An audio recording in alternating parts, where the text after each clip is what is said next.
Good afternoon. Hello. Someone made a comment about how you can implement some of the things that I talk about in my videos in a club. How can you convince the club members? I think it was the club members. Let's just say the club members, the organization, the employees, directors, etc. How can you specifically the members? How can you convince them that a play-based method is the way to go, and not teaching technique deliberately, how teaching them or convincing them that you're not going to do that and there's good reason for that? Well, the short answer to that question is that it's never going to happen. I've talked about this in some other videos. Uh, yeah, I really, at this point, I grew up, and I still probably am in many ways, a very naive person, very idealistic in many ways. And getting into tennis, it really was no different. And maybe you can see this in myself as well. Uh, just maybe through this channel, thinking doing what I'm doing is going to actually do something. It's very idealistic, and but realistically, it's just never going to happen. But if I was going to do that, this is some of the things that I would do, because I've already tried it. I owned a club. It was a small club. It was about a 10,000 square foot facility. It had one full court, two mini courts, and then I could break down the facility into about 8 mini courts if I wanted to, and also two 60-foot and 2 60-foot courts and two mini courts at the same time.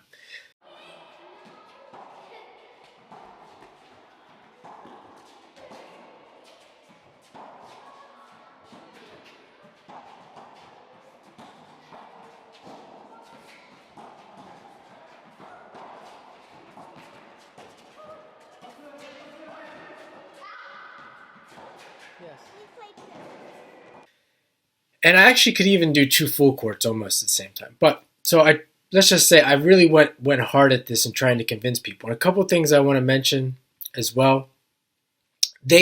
People don't like these changes, these different formats. I mean, to a certain degree, you can get away with it. The ceiling of my club was also lower. It was probably about 30, I think about 30 feet. And here's the thing: you're never really going to something like that with a short ceiling, and you don't have even my mini courts, etc. They're kind of makeshift. You're just not going to convince people to go to play there, to learn there, especially when there's a club down the street that's doing it the other way. If you didn't have, here's the thing.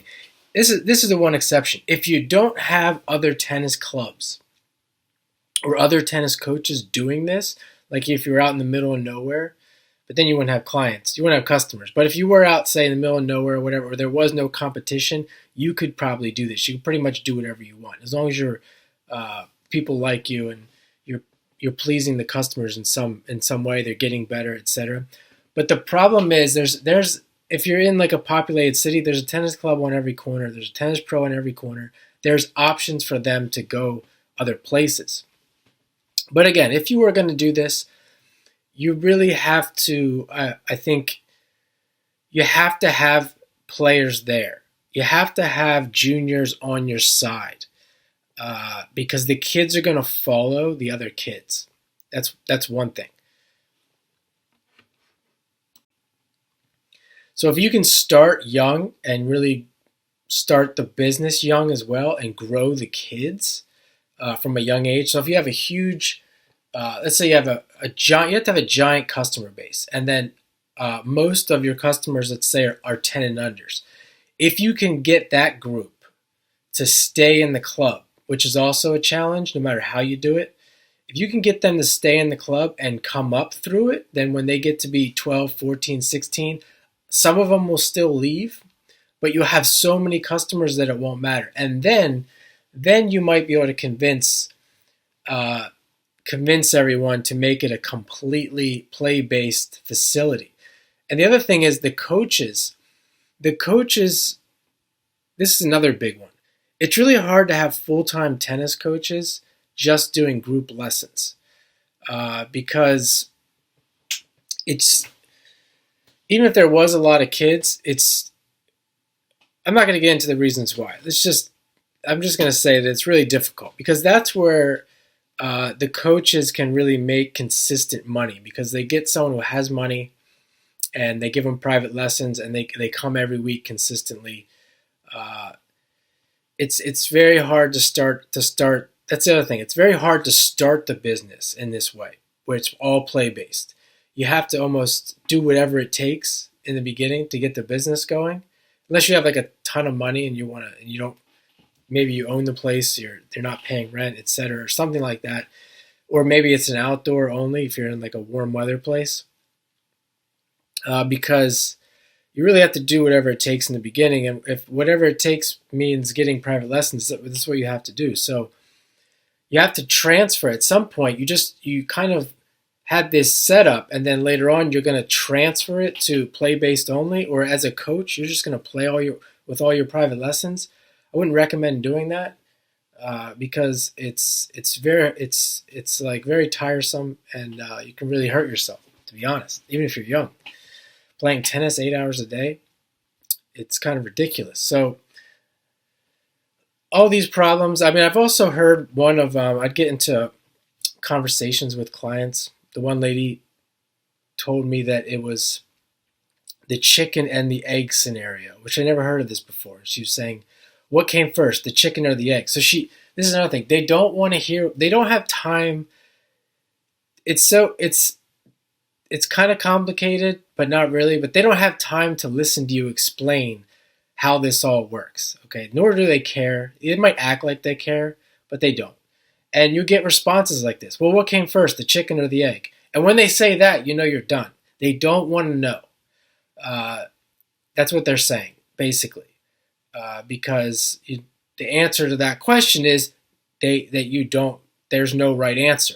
And when they say that to you, it's like someone who's an atheist or a believer.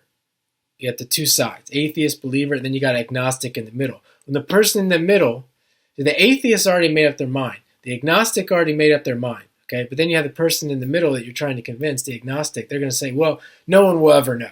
They don't want to know. So you get that response. One time I had this kid. This kid he wasn't a player. Okay, he was just a kid playing sports. Never going to be a player ever. In fact, I know he quit the sport. And I after being in tennis for a while, you know the kids that you're going to get. You know what they are for the most part. This is one of those kids. Goofy kid. Nothing wrong with him, but it's just the way it is. So he's at my club. He's filling a spot in the orange ball, trying to fill spots to get this going. And he just drops out, and I don't know why. So I calls mom and dad up, and I get his dad on the phone. I'm like, why did you leave? Well, we went down the street to the other club. The other club that does the traditional thing, and they use the yellow ball. And this kid was like 12 years old, maybe. But at 12 years old, he wasn't ready to go yellow ball. And as I said, was never going to be a player anyway. So, I'm talking to his dad. I'm trying to convince his dad about how this all works. And this guy's fighting me. He is all out fighting me. And didn't want to watch any videos, didn't want to hear what I had to say, just wanted to tell me that these kids never coming back and they like the other club better. That's it. End of conversation. That it's over. You have no shot. There's no convincing this guy. If I had the phone call, you would know what I'm talking about. And I've had other experiences where I had a guy where I'm working with this kid and I'm like talking. At that time I really was more insecure. Like I felt like I had to convince these people more than I did. And so I'm talking to his dad, and his dad's like, "Well, I don't know anything about tennis. I'm a doctor. You're the tennis expert." And at that point I knew this guy he wanted to drop his kid off and mind his business. And I thought because he was sitting there watching, he wasn't even watching. He was like staring into space. So there was that experience. I try to remember some of my other good stories here. There was a kid. I had two kids. One kid must have been, he didn't have any money. I don't even know why he was there. I felt kind of bad. They were like giving me money, but I knew they didn't have a lot of money. Or it wasn't going to be like a priority for them. And this kid was an athlete, pretty good athlete. And again, he quit. He didn't play much longer. They bought a racket and all that. He's in there, and this kid's amazing. For not playing at all, he was amazing. I mean, I could hit out with him. Like, I could hit. Of course, he's going to make a mistake after a few shots, but I could literally hit out with him, and he's banging back at me. So there was that kid. I'm like, I got to find some more players for this kid, or a good group. That's like I was saying with the kids, you have to find a group of kids, or you have to find kids that they're friends with. That keeps them there as well. And I didn't really have that. So, I couldn't put him in. It was hard to put him in with the better kids who've been there for a long time, even though he could hit with them, because the better kids, they know he's not as good. They just know because they've been there for so long. They know he's new, even though he can hit with them. They're not going to win against him. That's all they care about. This kid's not going to beat him in a match or whatever.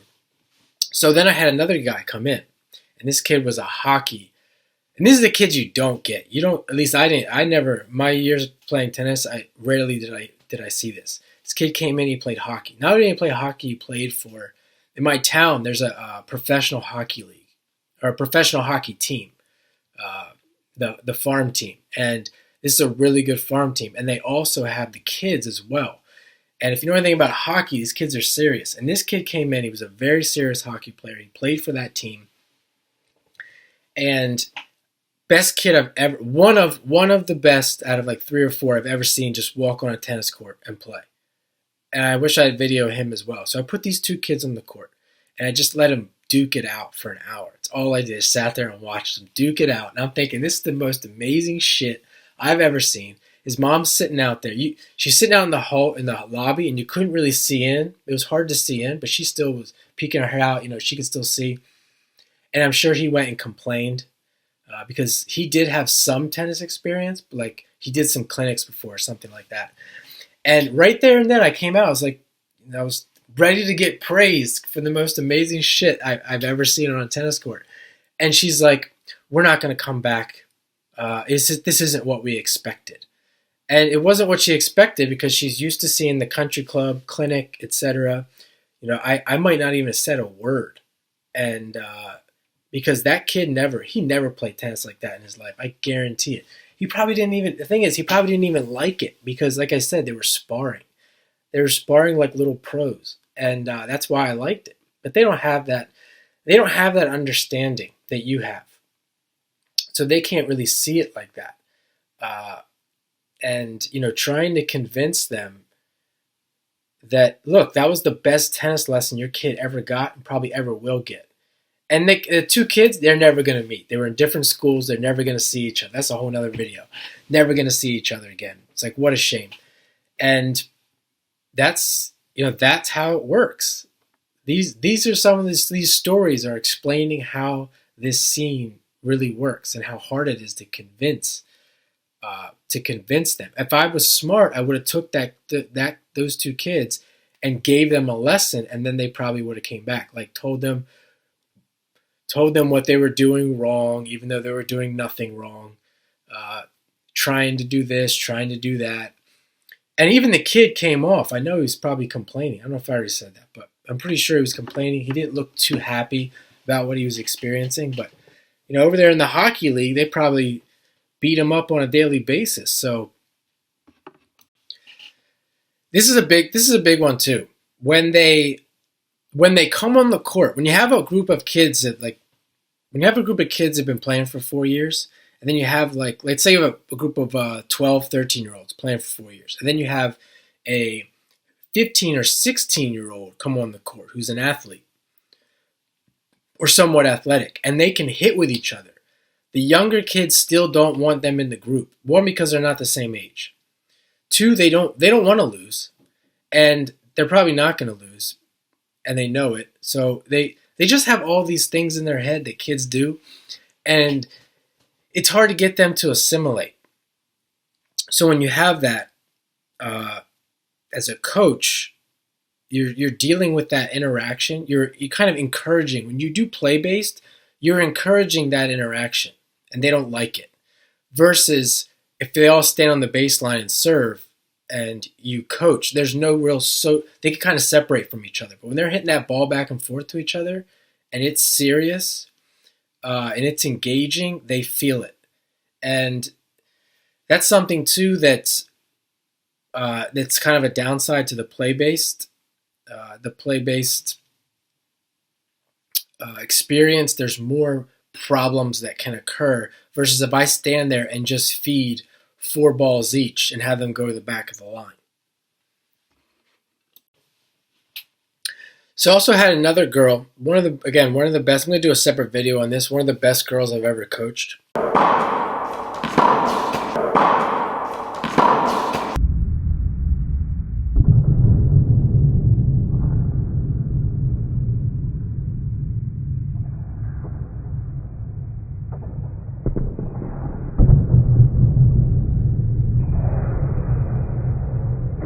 And she lived like maybe 3 minutes from the club. And the gymnastics center was right next to the club. So she was a gymnast. She was almost like a full-time gymnast. She was amazing.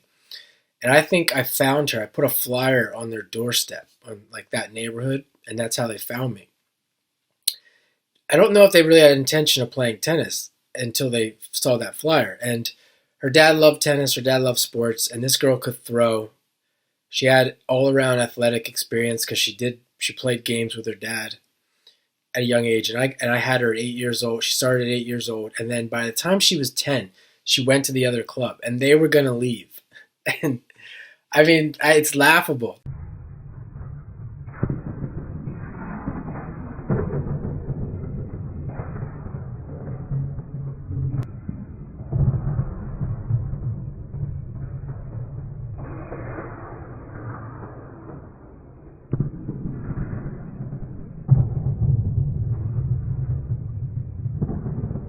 That they were even going to leave after all this. But she liked me. She ended up not liking the other club because it was too serious in the sense of this traditional method.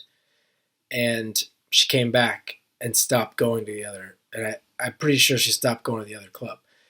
And that was a win for me. But it's still, I think that's rare. There's probably more of the opposite happening than that happening.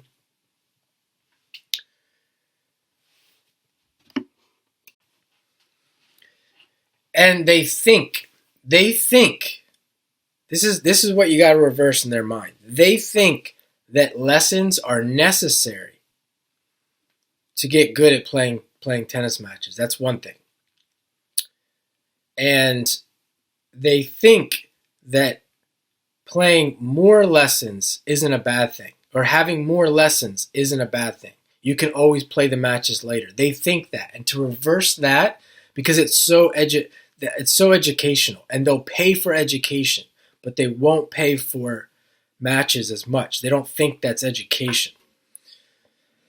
And this is kind of a cultural thing as well. So in order to reverse that, I think that's very, very difficult because it's across the board the way it is. They'll pay for violin lessons. They'll pay for piano lessons. They're not going to pay to have a competition of some sort. They might occasionally. And I've tried to convince them of that as well. That they need to play more matches, etc. They don't have time either. Well, I guess if it's at your club, they can do that. But that's something else that you have to get past. It's difficult. And in their mind, they also have that. I've heard this before. Well, I just want my kid to look good, and that's another thing. They just want them to look good. And when you go into a match, it doesn't always look good, depending on who you're playing, as they say all the time on this channel. And, again, like using the different balls and things like that, it's not going to always look good. And as I said, I've heard that come out of a parent's mouth from a competition player, even though he wanted his kid to win too, but he wanted him to look good. His exact words were, I don't really care, even though it's not true, but I don't care if he wins, I just want him to look good. So try to think of some other stories.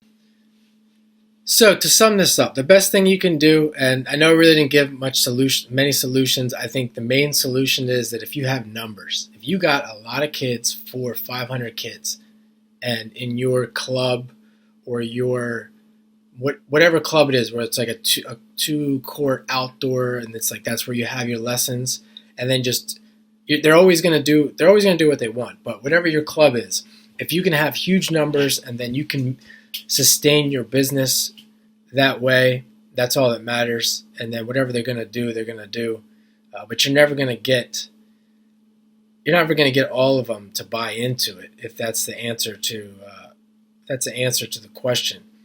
You're not going to control people like that, and nor do I think you should. I do like the idea, and I was trying to do this. I was trying to set up where there'd be like 4 kids in a group, in a practice group, where like a team format, and they just practice together, and then ideally, I think you have 4 kids practicing together in a group, and then they'd go to their matches on the weekends, something like that, or they go to their tournaments on the weekends. Something like that would be cool, and I think you could pull it off then. Or if you had a kid of your own, and you convinced the parents to join your little team, and they're so busy that with your team that they can't really do anything else that much. But that's ideal. I'm sure it exists. Maybe it exists in other countries to some degree. But here in the United States, I think that's the solution. And yeah, I hope you enjoy this and keep the questions coming. If this wasn't very clear, let me know. I'll make another video, try to do a little bit better.